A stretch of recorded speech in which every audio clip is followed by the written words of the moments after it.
أعوذ بالله من الشيطان الرجيم. بسم الله الرحمن الرحيم.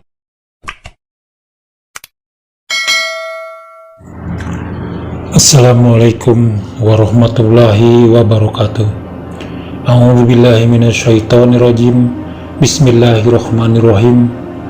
Alhamdulillahillazi lahu ma fis samawati wa ma fil ardi. Walahul hamdu fil akhirati wa huwal hakimul khabir.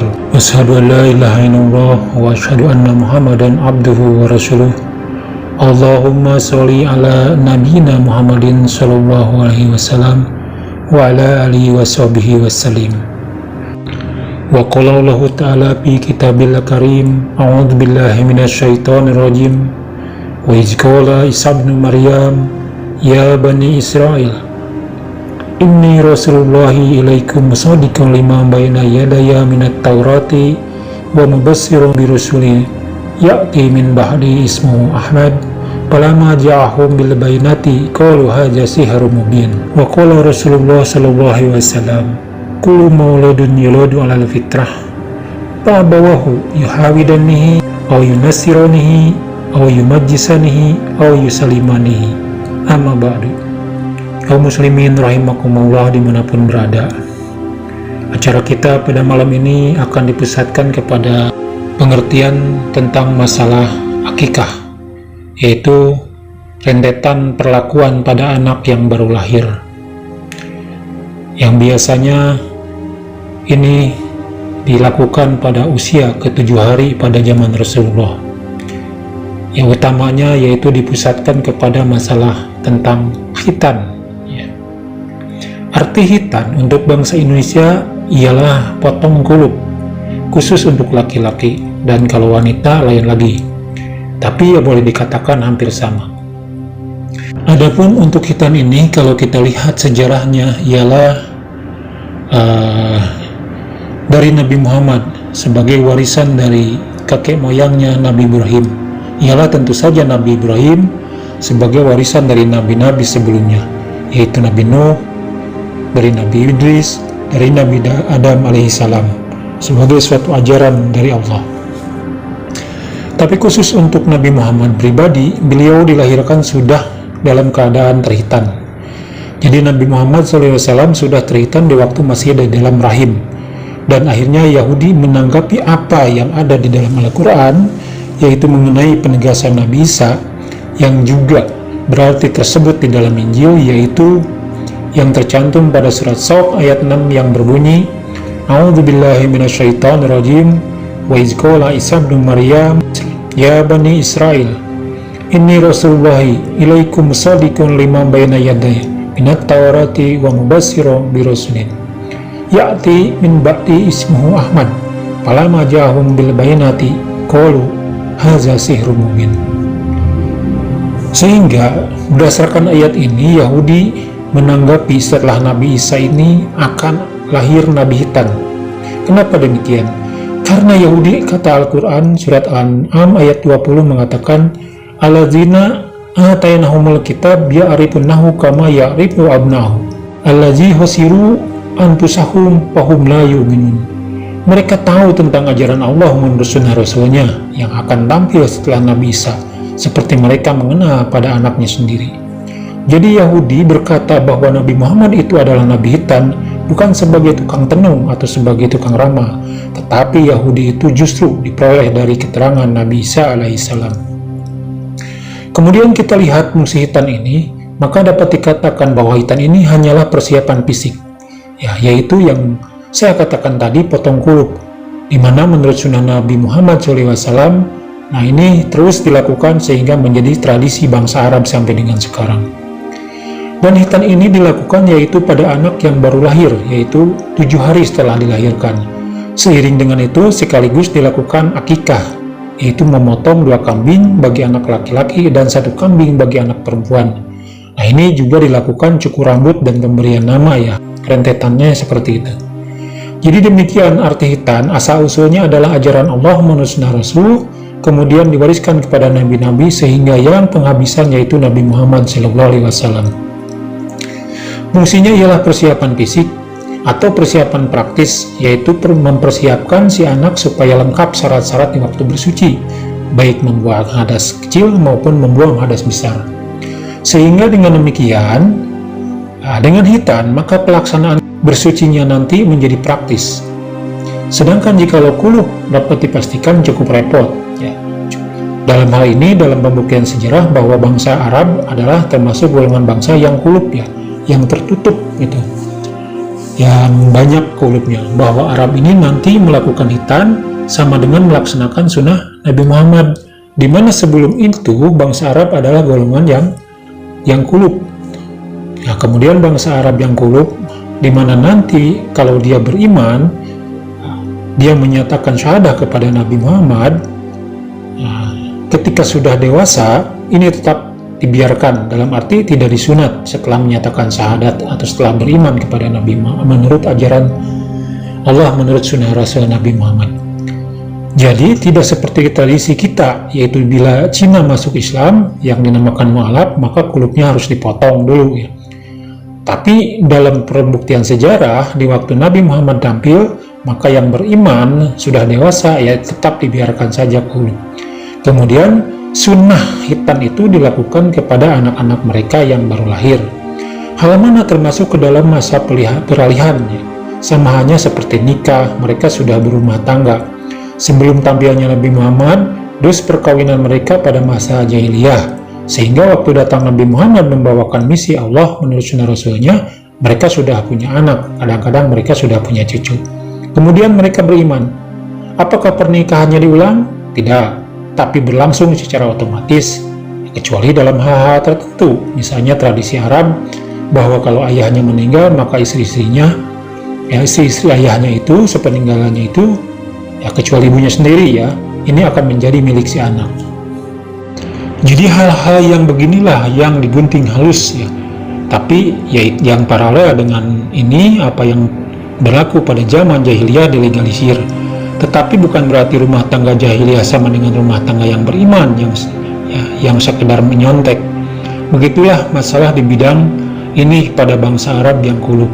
Berarti datangnya Nabi Muhammad membawakan misi Al-Quran Sunnah Rasul, mereka beriman, maka sudah dewasa, tidak dihitan, tapi tetap saja dibiarkan kulub. Sesudah itu, Sunnah Rasul hitan dipraktikkan kepada turunan mereka. Jadi melihat Sunnah Rasul demikian agak lucu juga. Kalau Cina masuk Islam, yaitu mu'alaf tadi, kemudian terpaksa harus dipotong kulubnya, ya sehingga Cina sendiri cukup repot, ya. Jadi antara lain hitan ini kita lihat sebagai persiapan fisik. Persiapan fisik norma, yaitu nanti di dalam perkembangan anak ini dihitan pada hari ke-7 setelah lahir, sekaligus akikah, sekaligus cukur dan diberi nama. Jangan seperti sekarang, setelah anak umurnya tahunan baru dihitan. Kemudian setelah dihitan, antara lain kata Quran surah Luqman ayat 14 dikatakan wa wasainal insana biwalidayhi hamalathu ummuhu wahnan ala wahnin wa fisilhu fi amaini aniskurli wali walidayka ilayil masir. Di mana ayat ini menjelaskan bahwa seorang ibu itu adalah mengandungnya itu dalam rentang waktu 9 bulan. Kemudian setelah 9 bulan ibunya melahirkan, kemudian menyusui hingga 2 tahun. Maka ini setelah 2 tahun, anak harus dipisah. Selanjutnya setelah disakti, si anak harus pisah tempat tidur dengan ayah dan ibu. Dalam arti tidak boleh lagi tidur bersama ayah dan ibu, tanpa peduli kesulekaran tempat. Masalahnya ini penting sekali untuk pendidikan. Hal yang paling penting dalam pendidikan di mana kurnia Allah, yaitu absor, sam'a, afidah, yaitu alat pendengaran, alat penglihatan, dan alat penanggapan harus bulat. Sebab si anak itu semenjak dilahirkan, dalam jangka waktu tertentu ia harus menempuh segenap liku-liku ingin tahu. Katakanlah sampai umur 15 tahun. Pada periode ini harus ditempuh untuk memperoleh tahu. Untuk memperoleh tahu ini dinamakan pendidikan. Pendidikan ialah memperkenalkan kepada si anak didik tentang segala nilai-nilai hidup sampai umur 15 tahun. Sehingga meningkat dewasa dia harus sudah selesai dan harus sudah tahu dalam persoalan nilai-nilai hidup. Untuk ini diperlukan atau dibutuhkan suatu konsentrasi yang bulat, di mana sam'a, absor, dan afidah itu harus benar-benar bulat menjadi satu. Katakanlah dalam dia menempuh, anak ini menempuh sekolah. Tugas guru memperkenalkan nilai-nilai kehidupan. Dalam dia menanggapi nilai-nilai kehidupan ini, harus benar-benar konsentrasi yang bulat.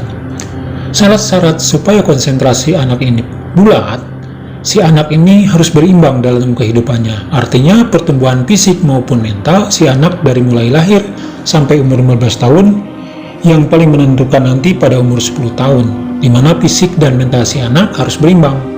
Ya. Dikatakan berimbang ini kalau dalam pendidikan dikatakan atau dikenal pada masa pubertas atau masa remaja.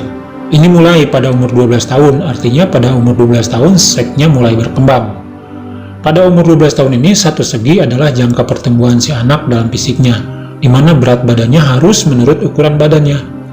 Ya, untuk anak Indonesia, misalnya pada umur 12 tahun, tinggi badannya harus lebih dari 1 meter, kecuali nanti ada hal-hal lain seperti kekurangan kalori, kurang protein, sehingga si anak dalam perkembangannya nanti kurang gede. Hal protein ini misalnya ada pada daging, pada ikan, maka anak yang tidak doyan daging dan ikan biasanya pertumbuhannya agak lambat. Jadi pada umur 10 tahun si anak seksnya belum berkembang, maka logis si anak ini belum tahu hal seks tentang perempuan. Tapi pada anak umur 10 tahun seksnya sudah berkembang, di mana dia sudah lincah ngomong masalah-masalah seks, artinya dia bicara masalah seks itu bagaikan orang dewasa, maka yang demikian adalah anak yang tidak normal. Umur 10 tahun seksnya sudah menonjol, maka tanggapan berpikirnya tidak lagi bulat. Konsentrasinya misalnya kalau dia mendengarkan pelajaran dari guru atau dia menulis apa yang didikte oleh guru, ya konsentrasinya pecah. Yaitu sebelah menanggapi guru dan sebelah lagi barangkali menghayalkan tentang perempuan. Coba bayangkan oleh kita pada bentuk kesadaran yang sudah pecah belah seperti ini. Si anak ini bisa mana? Di dalam sekolahnya sudah tidak bisa fokus. Lebih-lebih lagi nanti kalau sudah faktor seksnya memukul kesadaran dia, akan timbul masalah sampingan. Untuk bisa memenuhi seksnya, maka diperlukan juga masalah duit yang banyak. Oleh sebab itu, umur 10 tahun dia pikirannya sudah bercabang 3. Satu, memenuhi ingin tahu, kemudian yang kedua, pikiran seks, yang ketiga berpikir cara mencari uang. Oleh sebab itu sudah pecah pikirannya bagaimana caranya untuk bisa menghasilkan duit. Sebaliknya, bagi yang normal pada umur 12 tahun ini si anak baru mengenal masalah seks, mulai timbul reaksi seks. Maka pada masa puber ini gawat sekali. Di sini dibutuhkan tuntunan dan bimbingan, belum lagi nanti pengaruh lingkungan yang lebih jahat. Dari itu maka dari umur 12 tahun sampai dengan 16 sampai 17 tahun dibutuhkan satu pengawasan yang ketat sekali dan dibutuhkan kebijaksanaan orang tua yang luar biasa. Apabila salah membahandeling, ini bisa rusak dan hancur semua. Pada periode inilah yang secara bahasa Arab dikatakan jinnah, dalam arti jawalul akli. Jawalul akli ini yaitu ya sedikit miring, ya artinya kurang normal. Inilah yang dikatakan tadi pada umur 12 tahun seksnya mulai berkembang. Tapi kalau 10 tahun sudah berkembang, ini si anak sudah rusak. Untuk itulah analisa mesti cepat. Faktor apa yang menyebabkan si anak tidak berimbang dalam kehidupannya? Ini harus segera dikoreksi. Pertama, kita koreksi rumah tangga. Sebab dalam ilmu pendidikan dikatakan rumah tangga adalah starting point. Ya, starting point yaitu sama dengan titik tolak dari pendidikan. Rumah tangga adalah pos pemindahan gaya atau pos pembentukan budaya. Oleh Nabi dikatakan, kullu mauludun yuladu ala fitrah, fa abawahu yuhawidanihi au yunasironihi au yumajisanihi au yusalimanihi. Jadi setiap anak dilahirkan dalam keadaan bersih dari faktor-faktor budaya, maka kedua ibu bapaknya lah yang menjadi faktor apakah si anak ini mau dijadikan Yahudi atau dijadikan Nasrani atau dijadikan Majusi atau bisa saja dijadikan Muslim, ya. Antara lain disebutkan tadi bahwa kalau hitam menurut sunnah Rasul pada hari ke-7 ini sekaligus dengan akikah, cukur, dan pemberian nama. Sebaliknya tradisi kita sekarang sudah jauh bertolak belakang dengan sunnah Rasul, sehingga untuk merubah tradisi ini rasanya berat sekali. Ya katakanlah menghitan anak pada umur 7 hari itu merasa tidak enak, merasa kasihan. Padahal kalau kita pikir perawatannya kalau baru umur 7 hari gampang sekali, sebab si anak itu terlentang, jadi tidak ada gangguan apa-apa. Tapi kalau dia dihitan sudah umur tahunan, sudah bisa berlari-lari, ini kan menjaganya ya kita cukup setengah mati. Cuma kadang-kadang kita diliputi oleh perasaan yang dibentuk oleh tradisi, enggak tega, cuma itu saja. Kemudian anak itu disusui selama 2 tahun, setelah 2 tahun disapi, terus dipisah tempat tidur. Maka kalau si anak pada masa ingin tahu ini sudah mulai menasek, cepat-cepat kita koreksi diri. Apa yang diperintahkan oleh Nabi? Di mana Nabi menegaskan kalau anak sudah berumur 2 tahun tidak boleh dibawa tidur bersama. Sebab nanti kehidupan seks orang tuanya akan menjadi guru bagi si anak yang akan merusak mentalnya. Misalnya saya kasih contoh pada suatu hari, ada anak-anak tetangga yang sedang bermain. Satu anak bercerita kepada anak yang lain dan teman-temannya.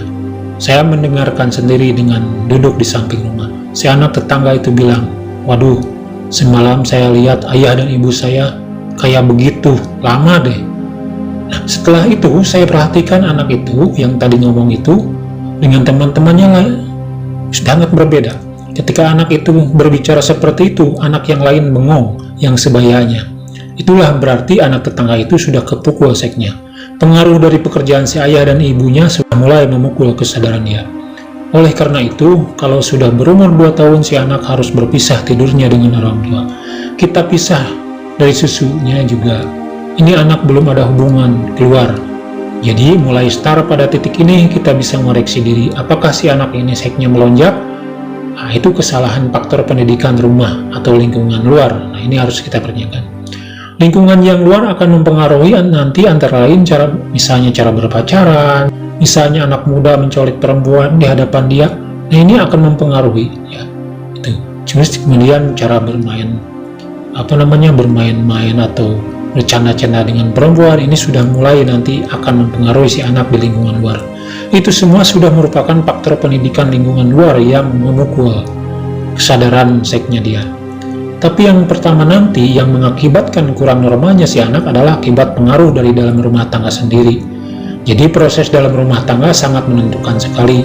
Tapi juga pengaruh dari luar tidak boleh diabaikan. Misalnya pengaruh dari luar itu si anak yang berumur 2 tahun, mulai dia lepas dari pangkuan ibunya, mulai bisa main-main keluar dengan anak-anak tetangga.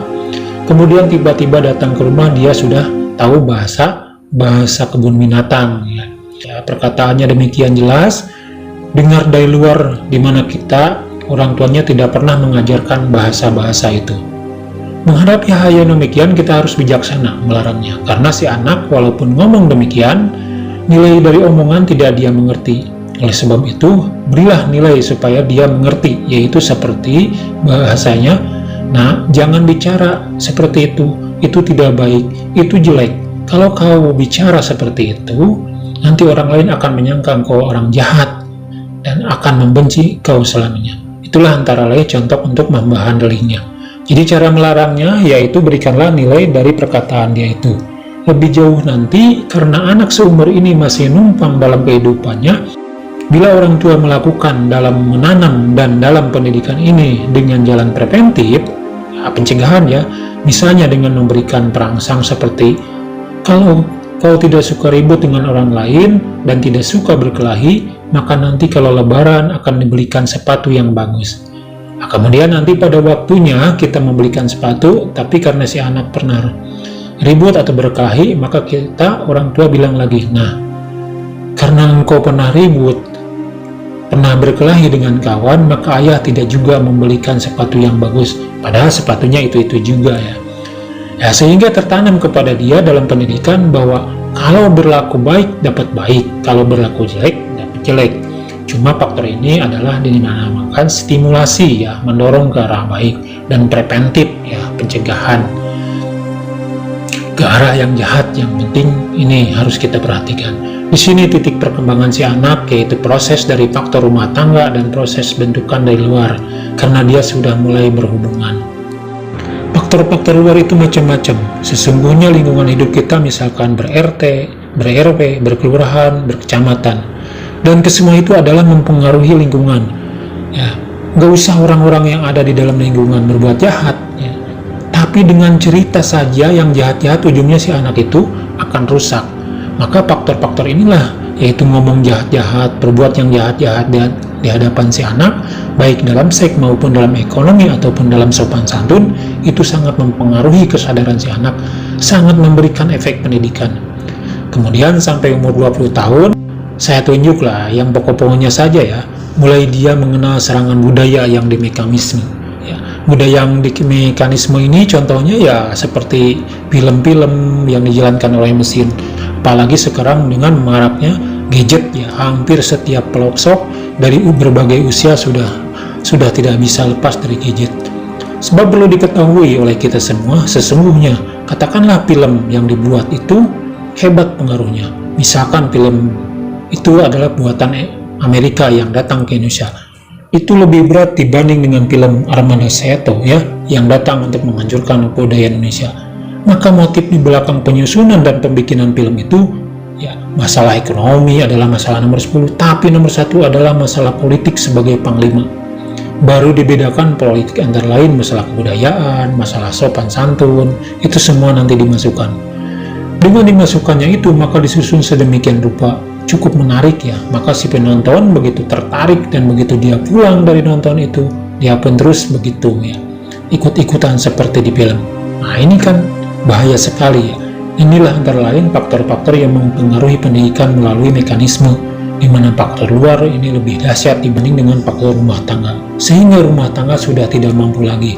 Hal mana membuat si anak setahap demi setahap ingin membebaskan diri dari rumah tangga, dan dia lebih tertarik dengan lingkungan lain.